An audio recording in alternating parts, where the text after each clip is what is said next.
गीता किसने बोली है अर्जुन को? भगवान कृष्ण ने। अच्छा, एक आपने कहा ईश्वर, एक तो ईश्वर है, एक परमेश्वर, एक कौन परमेश्वर, इनमें क्या फर्क है? कुछ भी कुछ भी नहीं, एक ही है। अच्छा, फिर आपने कहा आत्मा, फिर परमात्मा की बात करी। एक आत्मा, परमात्मा, कौन परमात्मा, एक परम परमात्मा, ये है हमारी गीता में लिखे हुए ये चार हैं आप। तो इनमें क्या फर्क है? एक ही है सब। आत्मा, परमात्मा, परमात्मा, कौन ये परमात्मा, तत्व से एक ही है। सबसे एक है। अच्छा, एक क्वेश्चन और आता आपका, जो आपने कहा भी कर्म की या फल की इच्छा, मतलब बहुत बढ़िया बताया आपने, दूसरा ज्ञान दिया आपने।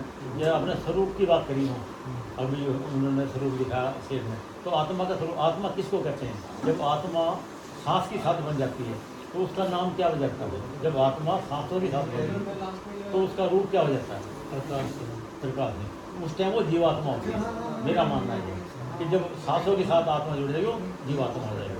फिर परमात्मा, फिर पूर्ण परमात्मा, ये अलग अलग कैटेगरी है उसकी कैटेगरी सारी जात में। एक आपने अभी क्वेश्चन किया जाए बीच में, हमें कहानी सुनाई है आत्मदर्शन करना।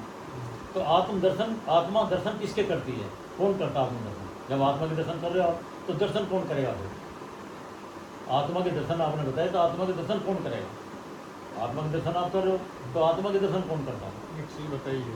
नहीं, बस हाँ ना बता दो मुझे। दो चीजें मैं बुझवा आगे आत्मा के दर्शन कौन करता हाँ, है? तो वो बता रहा हूँ मैं कि जो संसार जो है, संसार को हम किससे देखते हैं?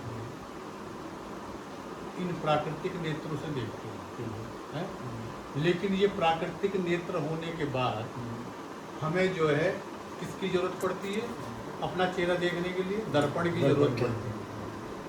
हमारे आंखें हैं, क्योंकि दो चीजों के बगैर हम देख नहीं सकते, एक तो प्रकाश और दूसरा नेत्र। ठीक है। अब जो है, अब यहाँ पर प्रकाश भी है, नेत्र भी है, लेकिन फिर भी अपना फेस नहीं देख रहे, तो उसके लिए एक माध्यम की जरूरत पड़ेगी। माध्यम क्या है? माध्यम है दर्पण, या फिर हम जल सरोवर में जाकर चेहरा देखें। ठीक है। ऐसे ही माध्यम बनता आध्यात्मिक गुरु, वो माध्यम बनेगा। और उस माध्यम के द्वारा हम जो अपने मन को जब कंसंट्रेट करेंगे, मन को तमाम अपनी कर्मेंद्रियां, ज्ञानेंद्रियों को जब संगठित करके और उसको आज्ञा चक्र में ले जाके जब हम ध्यान में बैठेंगे, तो ध्यान में बैठने के बाद हमें आत्मा का अनुभव होगा। ठीक है। कौन करेगा अनुभव? हम करेंगे। हम कौन? शरीर करेगा, आत्मा के दर्शन तुम कर रहे हो। हाँ। अनुभव कर रहे, अनुभव कौन करता है? अच्छा, एक चीज तो बताओ। आत्मा कहाँ पर? यहाँ है शरीर में, कहाँ पर अरे है? एक चीज सुनो जरा। आत्मा की जो चेतना है वो लेकर आपके नाखूनों से लेकर सारे पैर के सारे पूरे सिर के बालों तक पूरे सब वो सब जगह फैले। सब जगह कोई वो थोड़ी है कि ड्राइंग रूम में रह रही है, हाँ, बेडरूम एक जगह में नहीं रह रही है। बैठ गया। एक जगह नहीं, वो तो पूरे पूरे शरीर शरीर में, में। पूरे शरीर में। जब कोमा में चला जाता ना आदमी, जब भी काम- एक जगह चली जाती है वो हार्ट में।